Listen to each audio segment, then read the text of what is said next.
श्री गणेशाय नमः। श्री सरस्वती नमः। श्री गुरुभ्यो नमः। श्री दत्तात्रेयाय नमः। श्री रुक्मिणी पांडुरंगाभ्यां नमः। ब्रह्म निज ऐक्य परिपाटी, प्रपंचू ब्रह्मत्वेची उठी, संता संत सकळ सृष्टी, देखती दृष्टी ब्रह्मरूप। ब्रह्म स्वभावताच एकरूप आहे आणि हा प्रपंच ब्रह्मत्वानेच उद्भवला आहे। म्हणून ज्ञाते लोक सृष्टीतील सर्व शुभाशुभ पदार्थांना आपल्या ज्ञानदृष्टीने ब्रह्मरूप पाहतात। जेवी नभी निळिमेचे भान, तेवी ब्रह्मी माया नांदे संपूर्ण, नवलतीयेचे विंदान, नपुसका जाण पुरुषत्व केले। जसे आकाशामध्ये नीलत्वाचे भान होते, त्याप्रमाणे ब्रह्मामध्ये सर्व माया नांदते। तिचे कौशल्य विलक्षण आहे, तिने नपुसकालाही पुरुषत्व आणले आहे। अगाध तिचा पतिव्रता धर्म, नपुसकी उपजवी काम, अनाम्या ठेवी नाम, की निष्कर्मा कर्म तिचेनी। तिचा पतिव्रता धर्म विचित्र आहे, ती नपुसकाच्या ठिकाणीही काम उत्पन्न करते, नाम रहिताला नाव ठेवते, तिच्यामुळे निष्कर्माला कर्म प्राप्त होते। ते निसंग संगारातली, स्पर्शे वीण गुरुविणी झाली, प्रधान महत्त्वे गर्भा आली, तेथ त्रिगुणा ते व्याली विकारयुक्त। ती माया असंगाच्याही संगाला प्रवृत्त झाली, त्याच्या स्पर्शा वाचूनही गर्भवती झाली, प्रधान आणि महत्त्व ही तिच्या पोटी आली आणि विकारयुक्त त्रिगुणांना ती प्रसवली। विद्या अविद्या निज स्वभावी, जीव शिवांची भेद पदवी, प्रिया पुरुषा ते भोगवी, ज्ञाना ज्ञान गावी वसोनिया। विद्या आणि अविद्या या आपल्या स्वभावांनी तिने जीव आणि शिव हा भेद उत्पन्न केला। पुरुषाला अतिप्रिय होऊन आणि ज्ञान आणि अज्ञान या गावांमध्ये राहून त्याच्याकडून आपला भोग घेवू लागली।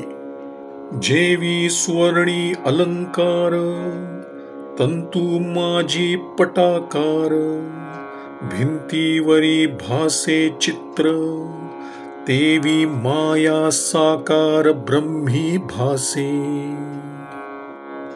सुवर्णामध्ये जसा अलंकार, तंतूमध्ये जसा पटाकार आणि भिंतीवर जसे चित्र भासते, त्याप्रमाणे ब्रह्मामध्ये माया साकार भासते। मृत्तिकेची गोकुळे केली, नाना नामाकारी जरी पूजिली, तरी मृत्तिकाची संचली, तेवी ब्रह्मी भासली जगद्रूपे माया। मृत्तिकेची गोकुले आणि गायींची खिल्लारे केली, अनेक नावे आणि आकार यांनी त्यांची पूजा केली, तरी त्यात सर्वत्र मृत्तिकाच जशी व्याप्त असते, त्याप्रमाणे ब्रह्मामध्ये माया जगद्रूपाने भासते।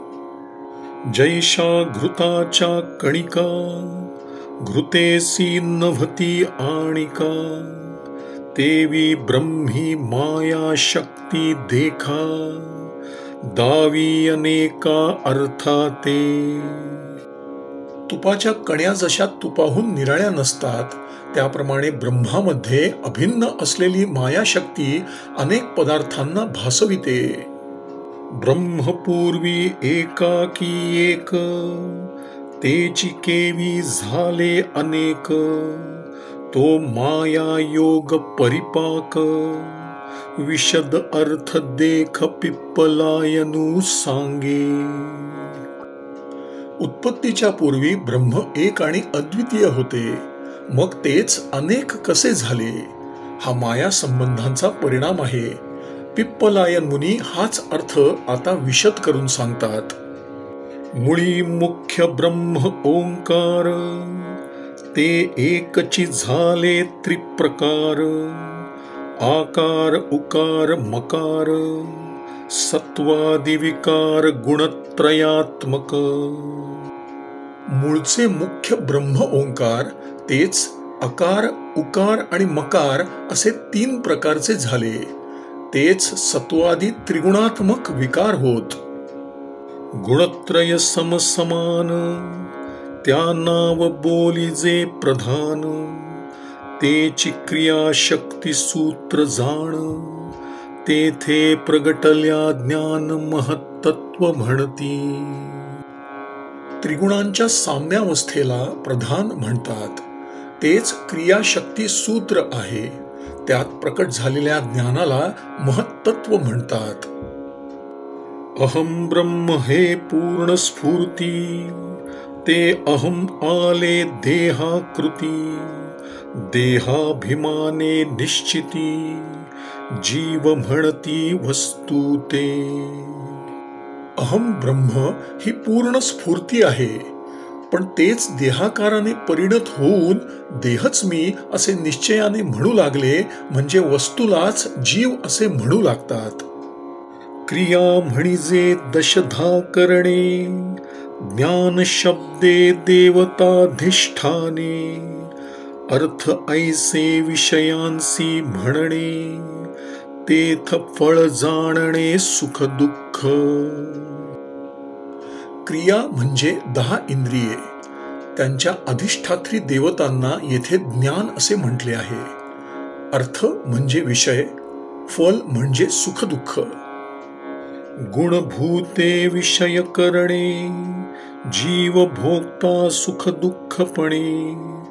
ज्ञान क्रिया कर्माचरणे, हे सर्व ही जाणणे पूर्ण ब्रह्म. गुणांचे विकार असे विषय, त्यांचे ग्रहण करणारी इंद्रिये, सुख दुःखपणाने भोगता जीव आणि कर्माचरणाने ज्ञानक्रिया, हे सर्वही पूर्ण ब्रह्म आहे असे जाणावे.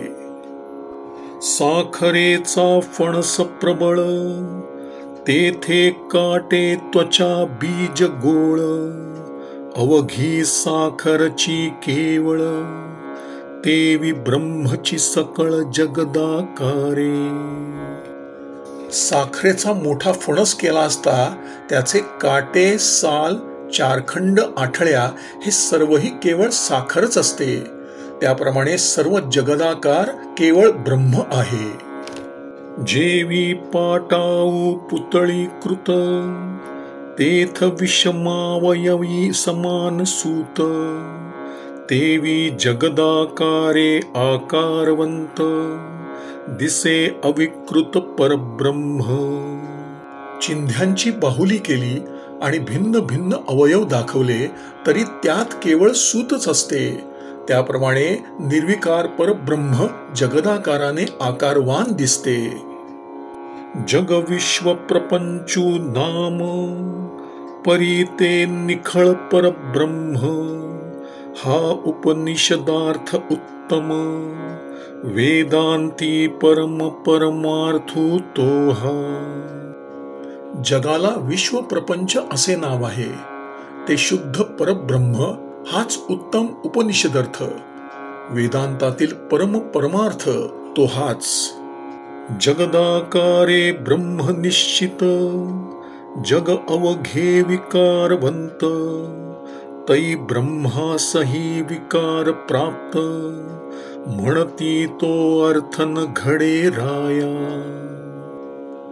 पण ब्रह्मच जगदाकार झाले आहे आणि सर्व जगत विकारवान आहे, त्यामुळे ब्रह्मालाही विकार होतो असे कित्येक म्हणतात. परंतु हे राजा, ही गोष्ट त्रिकाली संभवत नाही. ब्रह्मासी नाही माता पिता, या लागी न घडे जन्म कथा. आत्मा एक देशी होता, तरी जन्मा येता जननी जठरा. ब्रह्माला आईबाप नाहीत, त्यामुळे त्याला जन्मच नाही. आत्मा जर एकदेशी असता तर तो मायेच्या पोटी जन्माला आला असता. आत्म्या वेगळा काही, तिळभरी ठावोरिता नाही. या परी पूर्णत्वे पाही, जन्मते ठाई स्पर्शेना. परंतु आत्म्याने रहित अशी तिळभरही कोठे जागा सापडणार नाही, असे त्याचे पूर्णत्व आहे. त्यामुळे त्याच्या ठिकाणी जन्माचा गंधही नाही. जन्मापूर्वी बाळाचे नास्तिक्य, जन्मापाठी मानिती आस्तिक्य. या अस्ति नास्तीची भाख, आत्म्यासी देख असेना. जन्मापूर्वी बाळाचे नास्तित्व असते, म्हणजे ते नसते. जन्मानंतर त्याचे अस्तित्व मानतात, पण ही अस्ति नास्ती भाषा आत्म्याला नाही. आता आहे पूर्वी नाही, ऐसे आस्तिक्य आत्म्याचे ठाई. कदा काळी नरिघे काही, तो नित्य पाही निरंतर. आत्मा आता आहे आणि पूर्वी नव्हता असे कधीही म्हणता येत नाही, कारण तो नित्य अखंड आहे. देही जन्मल्या बाळकासी, वाढी दिसे दिवस दिवसी. तो बाळ जन्म नाही आत्म्यासी, या लागी वृद्धी त्यासी घडेना. बालक देहरूपाने जन्माला आला असता त्याची दिवसेंदिवस वाढ होत असलेली दिसते, पण आत्म्याला तसा बाल जन्म नाही, त्यामुळे त्याची वृद्धीही होत नाही. ज्यासी वृद्धी नाही तत्वता, त्यासी नये विपरिणमता. बाल्यतारुण्य वृद्धावस्था, आत्म्यासी सर्वथा असेना. ज्याला तत्वतः वृद्धी नाही त्याचा विपरिणामही संभवत नाही, त्यामुळे आत्म्याला बाल्य, तारुण्य आणि वृद्धावस्था सर्वथा नाहीत. जो मी बाळत्वे होतो धाकुटा, तोची मी तारुण्ये जाहलो मोठा. तो मी वृद्ध जाहलो कटकटा, ऐसा त्रिकाळ द्रष्टा परमात्मा. मी जो बालत्वाने लहान होतो तोच तारुण्याने मोठा झालो, आणि हरहर आता या वृद्धावस्थेला प्राप्त झालो आहे. असा जो तिन्ही अवस्था जाणणारा तो परमात्मा होय. द्रष्टा साक्षी जो अवस्थातीत, तो कदा नव्हे अवस्थाभूत. देही असोनी अवस्था रहित, जाणतो निश्चित परमात्मा. जो द्रष्टा, साक्षी आणि अवस्थातीत, तो अवस्थाभूत केव्हाही होणे शक्य नाही. देहात असूनही जो अवस्था रहित तोच निश्चित परमात्मा होय. निरवस्थ आत्मा अविकारी पूर्ण, त्यासी कदा नये क्षीणपण. ज्यासी जन्मची नाही जाण, त्यासी मरण असेना. अवस्था शून्य आत्मा पूर्ण निर्विकार आहे, त्यामुळे त्याला क्षीणत्व कधीच येत नाही. ज्याला जन्मच नाही त्याला मरण कोठचे. जो अविकारी निरवस्थ पूर्ण, ज्यासी नाही जन्म मरण. ऐसा तू आत्मा म्हणशील कोण, तरी जाण सर्वज्ञ ज्ञान स्वरूप. पण पूर्ण निर्विकार, अवस्था शून्य आणि जन्म मरण रहित असा तो आत्मा कोण आहे म्हणून म्हणशील तर तो सर्वज्ञ ज्ञान स्वरूप आहे असे तू जाण.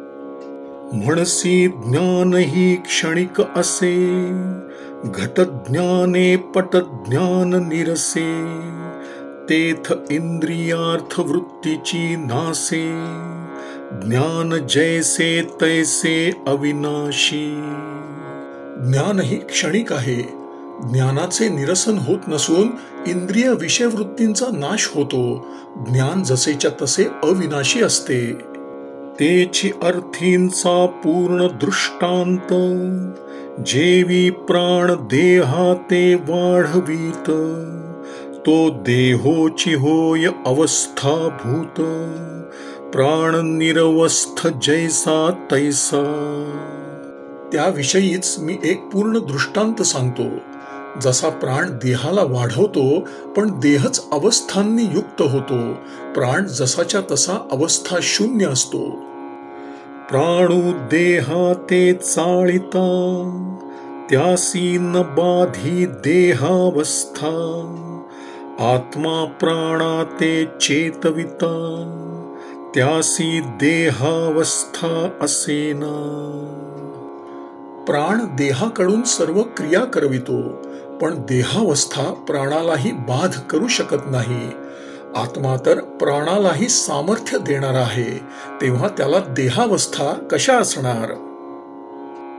येणेची प्राण दृष्टांते, साधुनी घ्यावे परब्रह्माते, देहेंद्रिया वेगळे आत्म्याते, पुढील श्लोकार्थे प्रबोधी. याच प्राणाच्या दृष्टांताने परब्रह्माचे निर्विकारत्व निश्चित करावे. आता मुनी पुढील श्लोकार्धाने आत्मा देह आणि इंद्रिय याहून वेगळा आहे असा बोध करतो. अंडज स्वेदज जारज, चौथे जाणगा उद्भिज, त्यांचे ठाई प्राणू सहज, आत्मयोगे सदा वर्ते. जरायुज, अंडज, स्वेदज आणि उद्भिज्ज यामध्ये प्राण सहजच आत्मसंबंधाने सदा राहतो.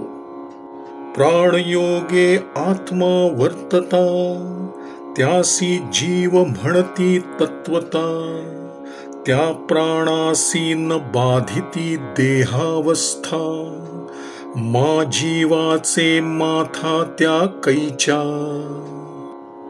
प्राण संबंधाने आत्मा वागू लागला असता त्यालाच जीव म्हणतात. त्या देहावस्था प्राणालाही विकारयुक्त करू शकत नाहीत, तर मग त्या जीवाला विकृत कशा करणार. देहेंद्रिया माझी वर्तता, आत्मा अलिप्त देहावस्था, तो कैसा म्हणती आता, ऐकत्याही दृष्टांता सांगेन. आत्मा देहेंद्रियादिकात राहत असताना देहावस्थाहून अलिप्त असतो, पण तो कसा आहे हेही मी दृष्टांताने सांगतो. आत्मा जागृती देही वर्ते, तै सविकार मानिती त्याते, तोची सांडूनी देहेंद्रियांते, स्वप्नी वर्ते पूर्वानुध्यासे. आत्मा जेव्हा जागृत देहात असतो तेव्हा त्याला सविकार म्हणतात. तोच देहेंद्रियावरील अभिमान सोडून स्वप्नात पूर्वचिंतनानुसार राहतो. देहेंद्रिया विहीन केवळ लिंग देह जाण, निजात्मा देखे स्वप्न, जागृत्यभिमान संकल्पे. देहेंद्रियांनी रहित केवळ लिंग देहाभिमानी आत्मा जागृतीतील अभिमान संकल्पाने स्वप्न पाहतो. ते उपरमल्या स्वप्न, देहाभिमान झालिया लीन, सर्व विकार विहीन, सुषुप्ती काळी पूर्ण परमात्मा उरे.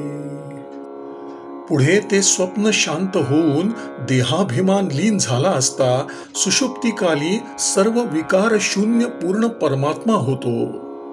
देहेंद्रियासी अभिमान लीन, कोणीही स्फुरेना स्फुरण, तरी ते झाले सर्व शून्य, आत्मा चिद्घन नाही म्हणसी. पण देहेंद्रियावरील अभिमान लीन झाल्यावर काहीच भासत नाही. त्यावेळी सर्व शून्य होते. अर्थात त्यावेळी चिद्घन आत्माही नाही म्हणून म्हणशील तर सांगतो.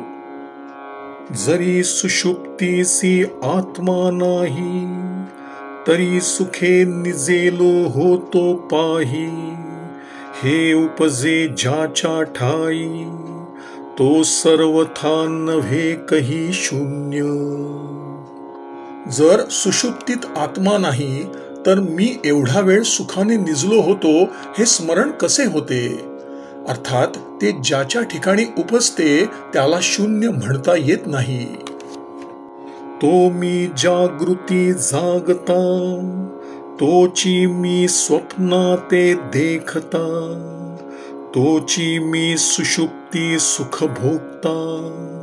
एवं तिही अवस्था साक्षी जो अवस्थात्रयी साक्षी पूर्ण, तो सर्वथा नव्हे शून्य. तोची परमात्मा परिपूर्ण, शुद्ध चिद्घन तो राया. मी जागृतीत जागणारा, सुषुप्तीत सुख भोगणारा आणि स्वप्नात स्वप्नद्रष्टा असा तिन्ही अवस्थात जो साक्षी, तो केव्हाही शून्य होऊ शकत नाही. राजा, तोच शुद्ध चिद्घन पूर्ण परमात्मा आहे. सुषुप्ती ब्रह्मानुभवो आहे, तरी का पुढती संसारू पाहे. तेथ अविद्येसी अहम लीन राहे, या लागी होये भवभ्रमू. सुषुप्तीत असा ब्रह्मानुभव जर येतो तर पुढे जागृतीत पुन्हा संसार का भासतो असे म्हणशील तर त्या अवस्थेत अहंकार अविद्येत लीन होऊन राहतो. त्याचा सर्वथा बाध होत नाही, त्यामुळे संसार भ्रम होतो. ते अविद्या अहंकारेसी नाशे, तै जगद्रूपे ब्रह्मची भासे. जन्म मरणांचा ठावोची पुसे, जीव समरसे परब्रह्मी. पण ती अविद्याच अहंकारासह जेव्हा नाश पावते तेव्हा जगद्रूपाने ब्रह्मच भासते. जन्म मरणाचे नावही उरत नाही, जीव ब्रह्मामध्ये एकरूप होतो.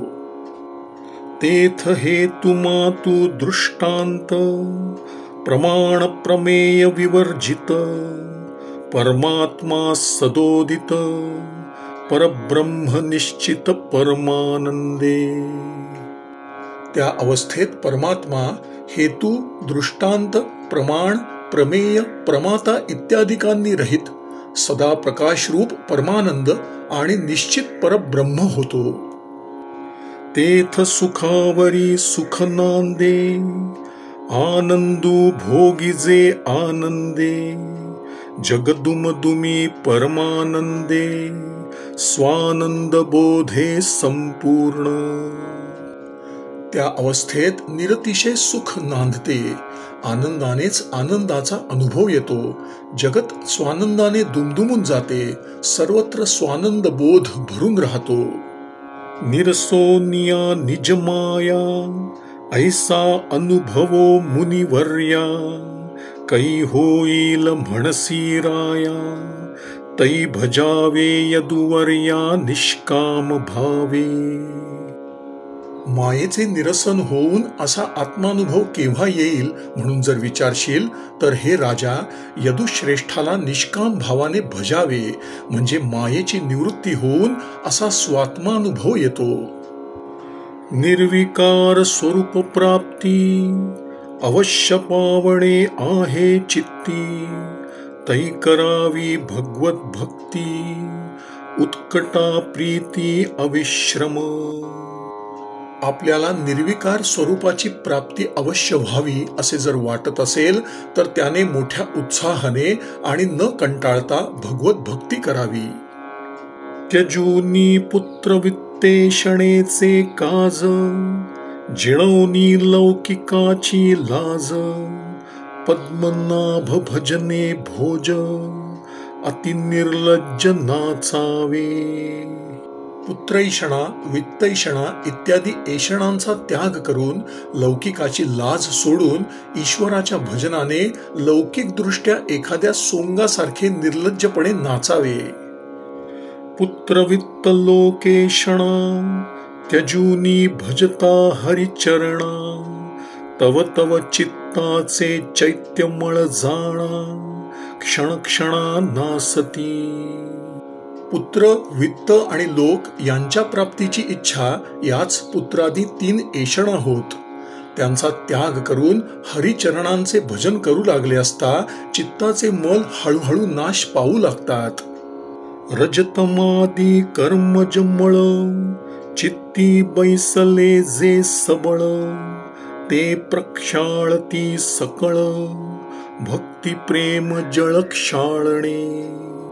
राजस आणि तामस कर्मांमुळे चित्तावर जे प्रबळ मळ बसलेले असतात ते भक्तिरूप प्रेम जळाने धुतले जातात.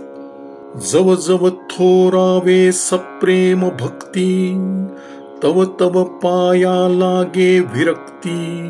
स्वये विरमे विषयासक्ती, होय चित्तवृत्ती निर्मळ. सप्रेम भक्ती जशी जशी वाढू लागते तशी तशी विरक्ती येऊ लागते. विषयासक्ती आपोआप निवृत्त होते आणि त्यामुळे चित्तवृत्ती निर्मल होते. निर्मळ जाहलिया चित्तवृत्ती, परमात्मया सर्वभूती. भजो लागे अनन्य प्रीती, हे चौथी भक्ती उदार. ती निर्मल झाली असता हा विरक्त भक्त परमात्म्याला सर्व भूतांमध्ये अनन्य प्रीतीने भजू लागतो. ही ज्ञानलक्षण चौथी भक्ती श्रेष्ठ आहे. हे भक्ती अतिशये उदार, निर्दाळी भक्तांचा अहंकार. उद्धरी सुर नर स्त्रिया शूद्र, आनंद निर्भर करी जीवू. कारण ती भक्तांचा अहंकार घालविते. देव, मनुष्य, स्त्रिया, शूद्र यांचा उद्धार करते, जीवाला आनंद पूर्ण करते. हे भक्ती जै लागे हाती, तै भव भयाची निशेष शांती. पाया लागती चारी मुक्ती, ऐशी उदार भक्ती हरीची. ही भक्ती जेव्हा हाती लागते तेव्हा संसार भयाची निशेष शांती होते. चारी मुक्ती त्याच्या पाया पडू लागतात. ही ज्ञानलक्षण हरिभक्ती अशी उदार आहे. जेवी डोळा असता पडळ, सविता उगवे सर्व काळ. तो सन्मुख न देखे रविमंडळ, मा पदार्थ सकळ त्या कैचे. डोळ्यावर पडदा बांधला असता किंवा दृष्टीला प्रतिबंध करणारा काही दोष उद्भवला असता सर्वकाल समोर असलेला सूर्यही दिसत नाही, मग इतर पदार्थ कोठून दिसणार. तेवी निजात्मा हृदयी वसे, परिचित्तवृत्ती मलिन असे.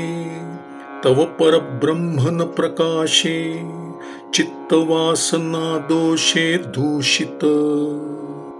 पण डोळ्यावरील तो प्रतिबंध उपायाने दूर केला असता दृष्टी अतिशय निर्मळ होते आणि सूर्यमंडळासह ती सर्व पदार्थ पाहू लागते. तेथ करिता भगवत भक्ती, निर्मळ होय चित्तवृत्ती. तेव्हा निर्विकार स्वरूप प्राप्ती, भक्त पावती निज भजने. त्याच न्यायाने आत्मा हृदयामध्ये राहतो, पण चित्तवृत्ती जोवर मलिन असते तोवर परब्रह्म प्रकाश पावत नाही. चित्त वासना दोषाने दूषित झालेले असते. पावावया परमप्राप्ती, जगी दाटुगी भगवत भक्ती.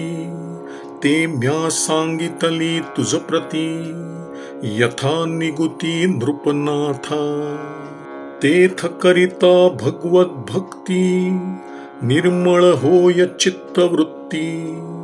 तेव्हा निर्विकार स्वरूप प्राप्ती, भक्त पावती निज भजने.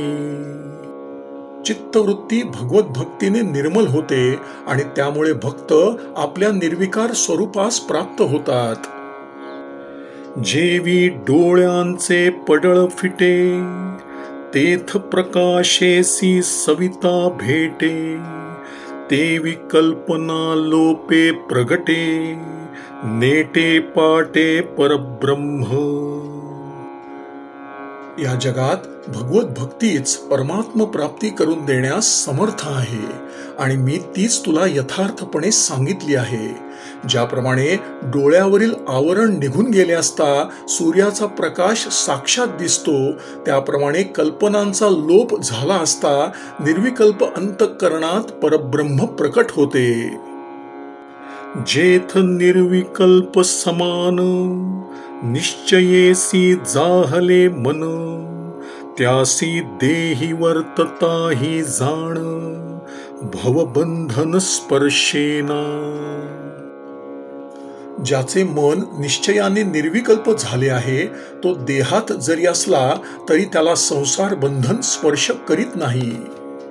ऐसे गरजोनिया जाण हर्षे बोले पिप्पलायन, तव राजा सुखावला संपूर्ण जीवींची खूण बाणली. पिप्पलायन मुनी मोठ्या हर्षाने गर्जना करून असे सांगत असता राजालाही मोठा हर्ष झाला. त्याला स्वात्मानुभवाची खूण पटली. ऐकता ब्रह्मनिरूपण राजा लांचावला पूर्ण, पुढे वाढावया निरूपण अन्वये प्रश्न पुसतसे. ब्रह्मनिरूपणास राजा अतिशय लांचावला आणि ते आणखी वाढावे म्हणून त्या मुनींना त्याच विषयाला अनुरूप असा आणखी प्रश्न विचारू लागला. जेणे तुटे कर्मबंधन त्या कर्मयोगाचे लक्षण, समूळ ऐकावया जाण राजा आपण सादरे पुसतू. ज्या कर्मयोगाने कर्मबंधन तुटते त्याचे समूळ लक्षण ऐकण्यासाठी तो राजा आदराने विचारू लागला. श्रीराम श्रीराम श्रीराम श्रीराम श्रीराम श्रीराम श्रीराम श्रीराम श्रीराम. श्री सद्गुरु चरणार्पणमस्तु.